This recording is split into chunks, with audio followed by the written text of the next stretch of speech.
You haven't heard of this car yet, but I bet you have heard of the Bugatti Veyron, Chiron, Mistral, Bolide, the Porsche 918 Spider, the GT2 and GT3 RS, the McLaren P1, the Audi R8. A mysterious organisation called the Capricorn Group helped engineer all of those legends. So what would happen if a company that spent decades quietly, modestly making bits and pieces for everyone else's hypercars suddenly decided to stop doing everyone else's homework for them and make a hypercar of their very own?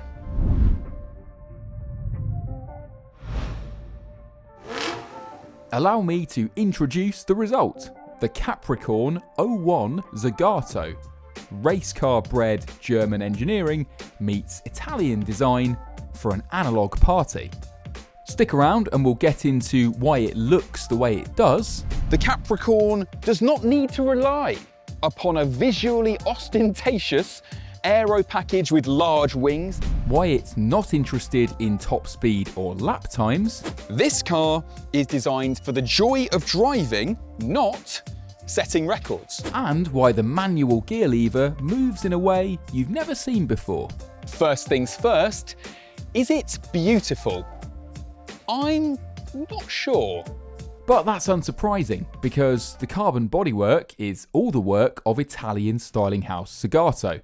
Over its 106-year history, it's dreamt up some stunning Aston Martins and Alfa Romeos, and the odd controversial Bentley, Lamborghini, BMW, Ferrari, and some dodgy Aston Martins and Alfas as well.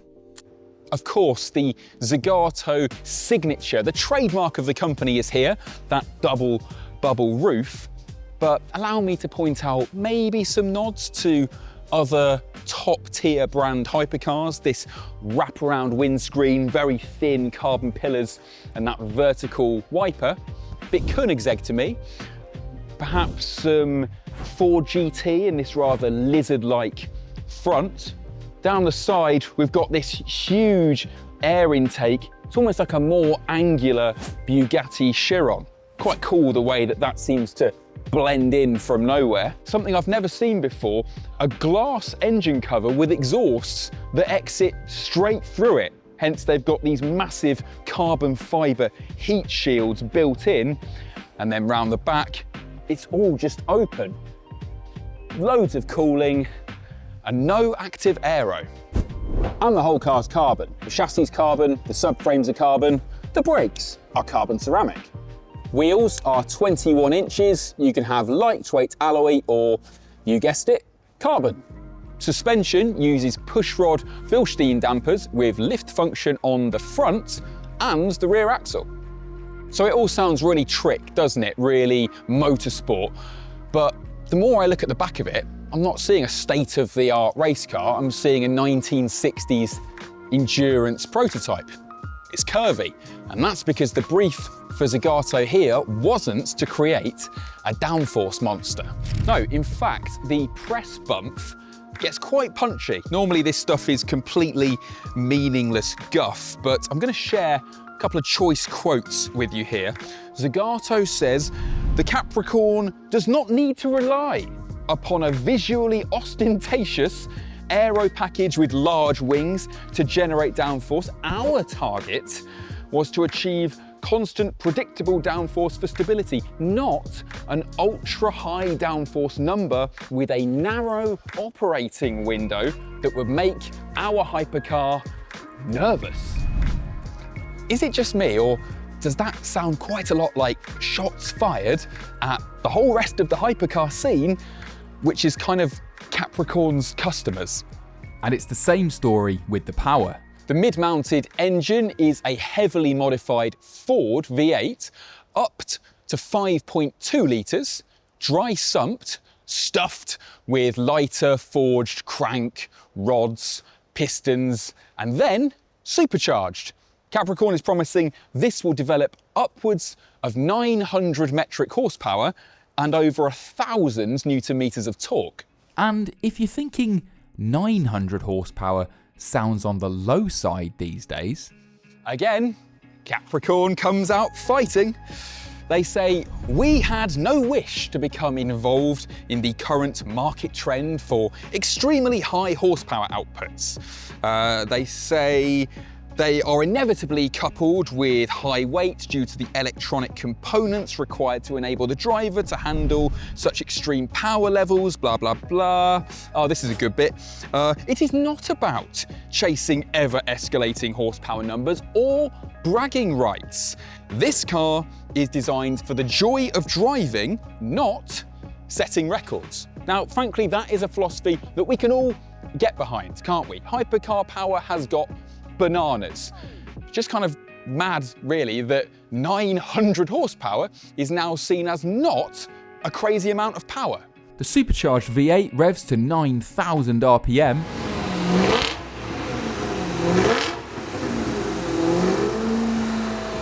And Capricorn claims the slippery shape means the top speed is 224 miles per hour. It's light too, by shunning hybrid tech, active aero, and using weight-saving know-how from Capricorn's adventures in rallying, endurance racing, and even Formula One. The all-carbon 01's target dry weight is 1,200 kilos. That's in the same ballpark as a McLaren Senna, and over 300 kilograms lighter than a Ferrari F80. 0 to 60 times are said to be under 3 seconds, but that will depend on how quickly you can change gear. Because, oh yes, there are no flappy paddles in here. Let's pop open this delicate, lightweight gull-wing door and have a look inside. And sorry about the shadows and dodgy lighting. We only had half an hour to film the car just ahead of its glitzy reveal in what looked like a wedding venue. Anyway, join me inside.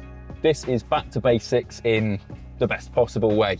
We have a circular steering wheel that feels nice and thin. Buttons for the indicators are the only buttons on the steering wheel, and then there's 2 controls down here, start, stop button, and this will be your mode switch. Only 3 modes: comfort, sport, track. We have physical dials up ahead of us, very minimalist. Toggle switches, again, just feels very purist and motorsport. Very sparse carbon fiber dashboard full of holes, kind of like a Lamborghini Sesto Elemento. But then, of course, this is the centerpiece, the 5-speed dogleg manual gearbox. So first is down here and then up and away for you for second. That's your reverse lockout, very spindly, feels milled out for lightweight. But because the seats are fixed to the tub like a LaFerrari, you can not adjust your seating position. You have to adjust the steering wheel and the pedals. But in a first, certainly that I've ever heard of, you can also adjust the position of the gear lever. Capricorn says that you'll be able to shift this forward and back by up to 80 millimeters. So as you adjust the rest of the driving position to suit you, the gear lever comes along too. Doesn't work in this prototype, but I'm looking forward to trying that. Other nicely milled switch gear down there, and look at that key. Milled out for lightweight, just like the old Porsche 917. Because there's no E-axle up front, and because the motorsport-inspired, competition-bred, shrink-wrapped radiator is laid down here, you get a decent boot in your Capricorn. 110 litres of luggage capacity, which is surprisingly practical, but I think the main reason you'll be opening this gorgeous lightweight bonnet is to stand and drool over the push rods and the carbon. Obviously, all this carbon, racing know-how, and all this attitude doesn't come cheap. You'll pay 2.95 million euros, or about £2.5 million, and that's before tax. But it is rare. In honour of Zagato's founding date of the 19th of April 1919, only 19 examples of this car will be built. And you get a 2-year warranty. But what's cool about the Capricorn is that this isn't so much a car as a shop window. You know, like Rimac, which doesn't sell many hypercars, but does huge business building batteries and motors for all those household name car makers. This is a statement of intent that says we're not just going to build everyone's components from now on. We can do the whole car and build it, test it, and put it into production. In fact, Capricorn is saying they are now looking, having created this, for projects of around 100 cars a year maybe, to take from your imagination to reality. So if you've got a hypercar design and it's not obsessed with power, downforce or top speed, you know who to call. Looking forward to hearing what you think of the Capricorn 1 Zagato in the comments. Thanks for watching.